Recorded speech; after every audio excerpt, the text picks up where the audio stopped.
तो आज पढ़ेंगे हम गोली दर्पण। गोली दर्पण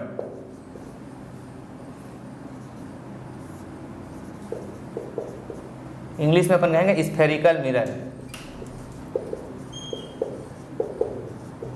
अभी से हिंदी मीडियम के स्टूडेंट इंग्लिश नाम को ध्यान देते हुए पढ़िए, फ्यूचर को ध्यान में रखें, आगे आपको जरूरी है। स्फेरिकल मिरर, गोली दर्पण। मैंने पिछले बार आपको बताया था दर्पण के दो प्रकार, समतल दर्पण और गोली दर्पण। तो ऐसा दर्पण जिसका जो परावर्तक सतह है, जिसे हम परावर्तन करते हैं, वो गोलाकार हो या कर्व हो तो क्या कहलाएगा? गोली दर्पण कहलाता है। अब इसको मैं आपको बताऊं इस तरह से, देखिए ये बनता कैसे है। ये सपोज हमारे पास कोई खोखला गोला है, ये सपोज खोखला कांच का गोला है, ये इसका केंद्र है C, खोखला कांच का गोला है। क्लियर? अब हमने क्या किया, इसको यहाँ से काट दिया, यहाँ जो रेडिंग से मैं बनाया इसको हमने यहाँ से काट दिया, और काटने के बाद इसका जो पोर्शन है, ये वाला पोर्शन को मैं निकाला तो ये टुकड़ा अपने को मिला। क्लियर? इसके सेंटर वगैरह आपको बताना है तो थोड़ा दूर बना दूँ इसको मैं। देखिए किस तरह से बनता है ये टुकड़ा हमने लिया, ये कौन सा टुकड़ा है? ये टुकड़ा है। अब इस टुकड़े को लेके हमने दो तरह से इसके साथ वर्क किया, एक यहाँ और एक यहाँ। अब हम इस टुकड़े को, जो इस गोले का, खोखले गोले का ये पार्ट है, ये वाला पार्ट ये है, अब इसमें हमने क्या किया, ये पार्ट है, और इसका जो उभरा हुआ सतह है, जो उभरा हुआ सतह है, इसको हमने पॉलिश कर दिया। मरकरी का एक मिक्स पॉलिश बनाते हैं, उसे हम पॉलिश करते हैं, दर्पण को पॉलिश करते हैं। ये पॉलिश है सपोज रेड वाला, रेडिंग, ये पॉलिश कर दिया। और इसका जो इस तरह से, ये दूसरा कंडीशन में हमने क्या किया, इसके अंदर के सतह को पॉलिश कर दिया। ये हमने इसके अंदर के सतह को पॉलिश कर दिया इस तरह से। ये आप देख रहे हैं दो कंडीशन। एक बार ध्यान से सुनिए, खोखला गोला था, खोखला गोला को हमने काटा एक टुकड़ा, ये बना। इसमें दो तरह का प्रोसेस किया। पहले प्रोसेस में हमने क्या किया, इसके उठे हुए सतह को पॉलिश किया, या हमने इसके अंदर दबे हुए सतह को पॉलिश किया। तो ये जो दर्पण बना, ये है अवतल दर्पण। ये है अवतल दर्पण, कॉनकेव मिरर, ये अवतल दर्पण है। और ये जो दर्पण बना, ये है उत्तल दर्पण। उत्तल दर्पण, और इंग्लिश में कहेंगे अपन कॉन्वेक्स मिरर। ये दो दर्पण हमारे पास मिल गए। अब इसकी परिभाषा हम कैसे करेंगे, किसको हम अवतल दर्पण कहेंगे, किसको हम उत्तल दर्पण कहेंगे। तो यदि गोली दर्पण का परावर्तक सतह, ये परावर्तक सतह है, अंदर का सतह, और जहाँ पॉलिश देख रहे हैं वो पॉलिश वाला सतह है। तो यदि गोली दर्पण का परावर्तक सतह अंदर की ओर दबा हो, अवतल हो, मतलब अंदर की ओर धंसा हुआ हो, तब वो दर्पण क्या है? अवतल दर्पण है। और यदि उसका परावर्तक सतह ये ऊपर उठा हुआ हो, उभरा हुआ हो, तो वो क्या है? उत्तल दर्पण है। इस प्रकार से गोली दर्पण के दो प्रकार हो गए, अवतल दर्पण और दूसरा उत्तल दर्पण। ऐसा इसको बनाया जाता है। अब यहाँ पर होता क्या है, इसके जो पार्ट्स हैं उनको हमको समझना है कि इनके कौन कौन से अंग हैं, उनको हम क्या कहते हैं। तो यहाँ पर देखिए, यहाँ पर मैं बता दूँ अलग अलग दोनों को आपको। तो ये जो हम खोखला गोला काटे थे, इस खोखला गोला का जो केंद्र था, जो उसका सेंटर था, तो इसका भी यहाँ आगे सेंटर रहेगा, जो उसी का सेंटर होगा। तो इसका सेंटर का जो पॉइंट होता है उसको हम C से प्रदर्शित करते हैं। इसको बोलते हैं वक्रता केंद्र, इसको बोलेंगे वक्रता केंद्र। वक्रता केंद्र, इंग्लिश में centre of curvature, centre of curvature, इसीलिए इसको हम C से प्रदर्शित करते हैं, C for centre of curvature.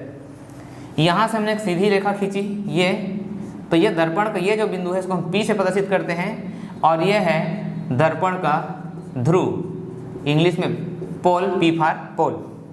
वैसे यहाँ पर भी होगा, यहाँ पर इसका वक्रता केंद्र इधर होगा, ये दर्पण का ध्रुव होगा। क्लियर? अब ये वक्रता केंद्र और ध्रुव के बीच में ठीक मध्य बिंदु में एक बिंदु होता है F। वक्रता केंद्र और ध्रुव के ठीक मध्य में एक बिंदु होता है जिसको हम F से प्रदर्शित करते हैं, और इस F को हम कहते हैं क्या? फोकस। हिंदी में भी फोकस, फोकस पॉइंट कहलाता है, फोकस बिंदु कहलाता है। ये है फोकस एफ। ये इसके 3 महत्वपूर्ण पॉइंट्स हैं, ध्यान रखना। ये वक्रता केंद्र है। वक्रता केंद्र क्या है? जिस खोखले गोले से काट कर उस गोली दर्पण को बनाया गया है उसका जो केंद्र होता है वही इसका क्या होता है? वक्रता केंद्र होता है। वक्रता केंद्र से जो सीधी खींची गई रेखा है जिस बिंदु पर दर्पण को मिलती है उसका ध्रुव है, पोल कहलाता है। वक्रता केंद्र तथा ध्रुव के ठीक मध्य में एक बिंदु होता है जिसको हम फोकस बिंदु कहते हैं। इसके बाद यहाँ पर एक महत्वपूर्ण पॉइंट है जो आपको समझना है, वो है दर्पण का द्वारक। तो दर्पण का द्वारक क्या होता है? देखो, दर्पण के इस किनारे के सिरे को और इस किनारे के सिरों को, मतलब यदि हम दोनों के मिला दें, ये ब्लू इंक से मैं मिला दिया, तो ये जो लाइन आप देख रहे हैं, ये जो इसकी सबसे बड़ी जीवा है, इसकी सबसे बड़ी जीवा है या सबसे बड़ी दूरी है, दर्पण के दोनों किनारों के बीच की सबसे बड़ी दूरी है, क्योंकि इसके अंदर खींचेंगे वो सब छोटी होती जाएगी। तो दर्पण के, गोली दर्पण के दोनों किनारों की जो सबसे बड़ी रेखा होती है, जो सबसे बड़ी दूरी होती है, उसको हम बोलते हैं दर्पण का द्वारक। इंग्लिश में बोलते हैं aperture. Aperture of the mirror, ये दर्पण का द्वारक। द्वारक मतलब द्वार है, समझ लो, जैसे डोर होता है वो एंट्री, लाइट के एंट्री करने का डोर है, वो सबसे बड़ा डोर है, क्योंकि अधिकतम लाइट, अधिकतम जो प्रकाश है वह उसी के बीच से क्या कर सकता है? प्रवेश कर सकता है। ठीक है, मैं एक बार फिर आप लोग को बार एक बात याद दिला रहा हूँ कि जिनको भी आगे चल के 12th क्लास में फिजिक्स पढ़ना है, साइंस पढ़ना है, उनका इनके बिना काम नहीं चलेगा, और इतना डेप्थ में फिर 12th क्लास में कोई आपका कॉन्सेप्ट क्लियर नहीं करेगा। इसीलिए मैं हर स्टूडेंट को, खासकर 9th और 10th के स्टूडेंट्स को यह बात हमेशा याद दिलाते रहता हूँ कि 9th 10th क्लास में जो बेसिक है, जिसको हम बिल्कुल जीरो से स्टार्ट करते हैं, वो स्ट्रांग होना चाहिए, तभी हम हायर क्लास में अच्छा कर पाते हैं। ठीक है, तो ध्यान रखना, छोटी छोटी बातों को मैं बता रहा हूँ वो आपको पता रहना चाहिए। यहाँ पर दर्पण का द्वारक ये हो जाएगा। ये मैंने इंट्रोडक्शन दिया कि गोली दर्पण क्या है, कैसे बनाते हैं। गोली सरफेस को लेते हैं, 2 तरीके से पॉलिश करते हैं। यदि उभरा हुआ सतह में पॉलिश हो, मतलब दबा हुआ सतह परावर्तक हो तो अवतल, यदि उठा हुआ सतह परावर्तक हो तो उत्तल दर्पण कहते हैं। अब यहाँ पर महत्वपूर्ण बात है कि प्रतिबिंब रचना के नियम। मैंने इसके फर्स्ट पार्ट के वीडियो में आपको प्रतिबिंब क्या है पढ़ा दिया है। प्रतिबिंब वास्तविक होता है, आभासी होता है, प्रतिबिंब की पूरी डिटेल जानकारी मैंने आपको दे दी है। अब यहाँ पर हमको पढ़ना है, जितने भी स्टूडेंट यदि इसका फर्स्ट पार्ट नहीं पढ़े हैं और सीधा इस पार्ट को देख रहे हैं, तो वो इसके पहले फर्स्ट पार्ट को पढ़ें, तो इसको पढ़ें तो अच्छे से समझ में आएगा। क्लियर? अब हम देखते हैं प्रतिबिंब रचना के नियम। तो इतनी बातों को आप ध्यान में रखिए, चाहे तो आप स्क्रीनशॉट ले लो या समझ में आ गया होगा।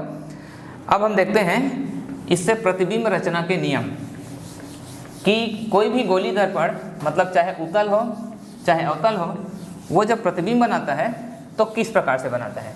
क्लियर? तो गोली दर्पण से हम प्रतिबिंब रचना के नियम, प्रतिबिंब पर हम डिस्कस कर चुके हैं। प्रतिबिंब रचना के नियम कौन कौन से रूल्स हैं जो प्रतिबिंब बनाने के लिए जरूरी होता है।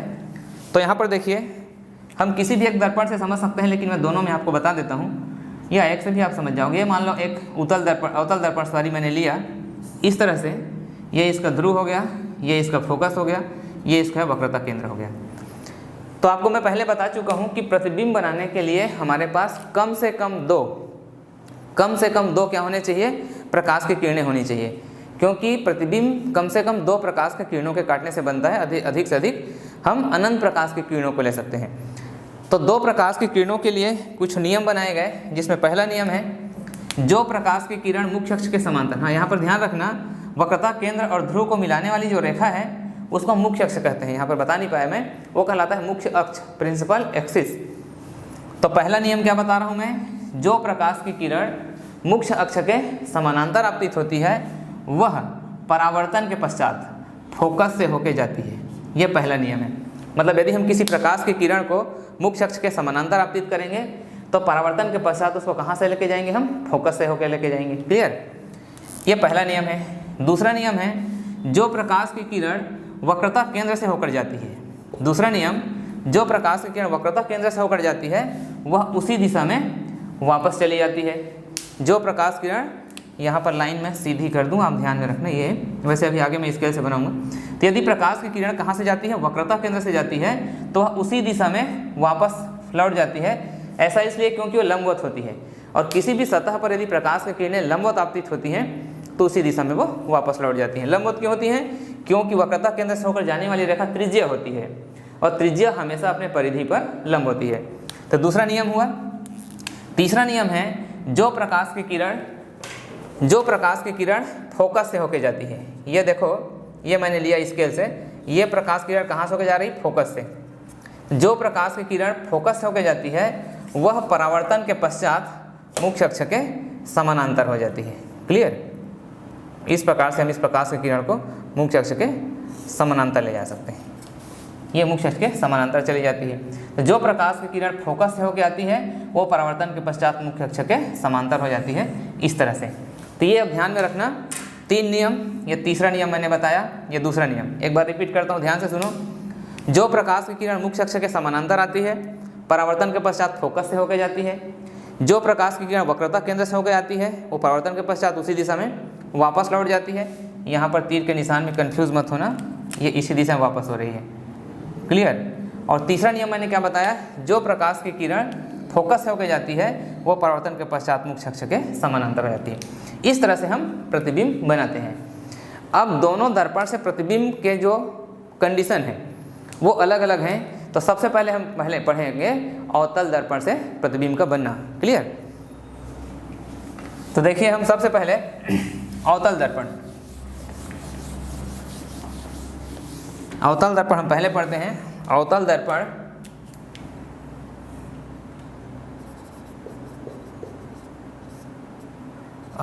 दर्पण यहीं पर लिख लेता हूँ मैं आपको। अवतल दर्पण से प्रतिबिंब रचना। अवतल दर्पण से प्रतिबिंब की रचना, तो ये टॉपिक आप ध्यान रखना। अब हम अवतल दर्पण से प्रतिबिंब कितने बनते हैं ये देखेंगे। तो ये समझाने के लिए मैं सबसे पहले आपको एक चार्ट दे रहा हूँ। वैसे आप बुक्स में पढ़ोगे तो सबसे पहले राइटर क्या करते हैं, पूरा चित्र समझाने के बाद चार्ट बनाते हैं, लेकिन हमारे पढ़ाने का तरीका थोड़ा अलग है। हम सबसे पहले क्या करेंगे, चार्ट बनाएंगे और चार्ट के बेस पर हम फिगर को तैयार करेंगे। तो ये चार्ट हर स्टूडेंट को लर्न होना चाहिए। ये मैं जो चार्ट बना रहा हूँ ये पहले आपको सीखना है, याद करना है। तो यहाँ पर ये चार्ट में सबसे पहले आप देखो, ये रहेगा इसका क्रमांक, कितने क्रमांक के फिगर बनते हैं। इसमें 6 फिगर बनते हैं, जिसमें सबसे पहले वस्तु की स्थिति, यहाँ पर मैंने लिख दिया वस्तु की स्थिति, माने वस्तु कहाँ पर है, वस्तु की स्थिति, इसको मैं कह दिया ओ फॉर ऑब्जेक्ट। इसके बाद दूसरा है प्रतिबिंब की स्थिति, माने प्रतिबिंब कहाँ पर बनेगा, इसको मैं कह दिया आई। इसके बाद उसकी आकृति, आकृति मतलब वो कितना बड़ा बनेगा, साइज। और नेक्स्ट कॉलम हम बना देते हैं उसकी प्रकृति के लिए। क्लियर? ये नेक्स्ट कॉलम है उसकी प्रकृति, आकृति और प्रकृति माने कैसा बनेगा। तो सबसे पहले हम देखते हैं क्रमांक फर्स्ट, पहले नंबर में कहाँ पर होगा वस्तु। तो वस्तु को हम सबसे पहले अनंत से लेके आते हैं। वैसे फोकस से भी पढ़ा जा सकता है, अनंत से, ये ज़्यादा आसान तरीका है। सबसे पहले वस्तु कहाँ पर है, सांकेतिक भाषा में लिख रहा हूँ मैं, अनंत पर है। तो वस्तु अनंत पर है। इसके बाद दूसरे कंडीशन में सभी पोजीशन को लिख दूँ पहले मैं, first, second, third, fourth, fifth, और लास्ट का जो कंडीशन है वो सबसे अलग बिहेवियर रखता है, इसलिए उसको मैं अलग लिख लिया नीचे, क्योंकि यहाँ पर 6 कंडीशन हमको पढ़ना है। ये चार्ट आपको सबसे पहले याद करना है, इसी के बेस पर फिगर बना के आपको समझाऊंगा मैं। तो सबसे पहले वस्तु कहाँ पर हो, अनंत में हो, फिर अनंत और वक्रता केंद्र के बीच में हो, अनंत और सी के बीच में हो, दूसरा कंडीशन। तीसरा हो वक्रता केंद्र पर हो। चौथा क्या हो, वक्रता केंद्र और फोकस के बीच में आ जाए। और पांचवा हो कहाँ पर चला है, फोकस में। और छठवां है फोकस से और आगे चला जाए, मतलब फोकस और किसके बीच में हो, ध्रुव के बीच में हो। क्लियर? छठवां को मैं अलग इसलिए किया क्योंकि इसका बिहेवियर अलग है। अब आपको प्रतिबिंब की स्थिति को याद रखना है, तो रटने की जरूरत नहीं है। ये जो आप सीधा लिखे हैं 1 से 5, उसको उल्टा लिख दो 5 से 1, मतलब 5 से 1 लिखोगे तो पांचवा में क्या है, F। तो यहाँ पर आप लिख लो क्या, F। उसके बाद क्या है, C और F के बीच। उसके बाद क्या है, C। उसके बाद अनंत और C, और उसके बाद अनंत। ये याद रखने का बढ़िया तरीका है कि वस्तु की स्थिति जो लिखा था उसको मैं उल्टा लिख दिया तो क्या बन गया, प्रतिबिंब की स्थिति। इसका मतलब क्या हुआ कि जब वस्तु अनंत में होता है तो प्रतिबिंब कहाँ पर बनेगा, फोकस में बनेगा। क्लियर, ये मैं इसको एरो लगा दिया, इसे आप समझ जाना कि कौन किसका कंडीशन है। यदि वस्तु अनंत में है तो प्रतिबिंब फोकस में, यदि वस्तु अनंत और वक्रता केंद्र के बीच में है तो प्रतिबिंब सी और एफ के बीच बनेगा। अभी आपको फिगर से सब क्लियर हो जाएगा। इसके बाद आकृति, तो सबसे पहले ये बनता है बिंदु के आकार का, मतलब ये छोटा सा बनता है बिंदु के आकार का। उसके बाद वस्तु से छोटा, बिंदु से बड़ा बन जाएगा लेकिन वस्तु से छोटा। फिर तीसरे नंबर में बन जाता है वस्तु के बराबर, इसकी आकृति वस्तु के बराबर हो जाती है। देखो बढ़ते जा रहा है वो, पहले बिंदु का आकार था, फिर वस्तु से थोड़ा छोटा हुआ, फिर वस्तु के बराबर हो गया, फिर वस्तु से बड़ा हो गया, फिर उसके बाद उससे बहुत बड़ा हो गया, बड़ा फिर बहुत बड़ा हो गया।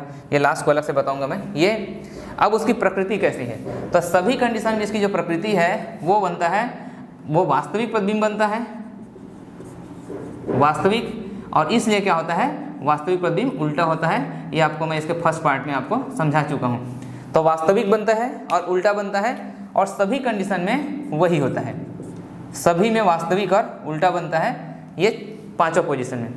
छठवां में अलग बनता है, इसलिए मैंने उसको अलग रखा है। अब देखो यहाँ पर जब वस्तु फोकस और प्रकाश केंद्र के बीच हो, पोल के बीच हो, प्रकाश केंद्र हम लेंस में कहते हैं, यदि पोल मतलब ध्रुव के बीच में हो तो उस कंडीशन में जो प्रतिबिंब की स्थिति है वो होता है दर्पण के पीछे बनेगा। बाकी सब में दर्पण के आगे बनेगा और इसमें दर्पण के पीछे। ये सब दर्पण के आगे है, चित्र में आपको समझा दूंगा मैं। ये बड़ा है तो बड़ा ही बनता है, छोटा नहीं होता। और वास्तविक तथा उल्टा है तो यहाँ पर इसका बिहेवियर बदल जाता है, अब बन जाता है आभासी। और मैंने आपको बताया था कि आभासी कैसा बनता है, सीधा बनता है, आभासी प्रतिबिंब सीधा बनता है। क्लियर, तो ये चार्ट है अवतल दर्पण से प्रतिबिंब रचना के नियम के। यदि ये चार्ट आपको याद है तो चित्र बनाना आसान है, और यदि ये चार्ट आपको याद नहीं है तो चित्र बनाने में बहुत मुश्किल होगा। इसलिए सबसे पहला काम है इस चार्ट को लर्न करना कि कौन कहाँ पर है, तो प्रतिबिंब कहाँ पर बनता है, कैसा बनता है, और ये सब चीज़ आपको लिखना है। क्लियर।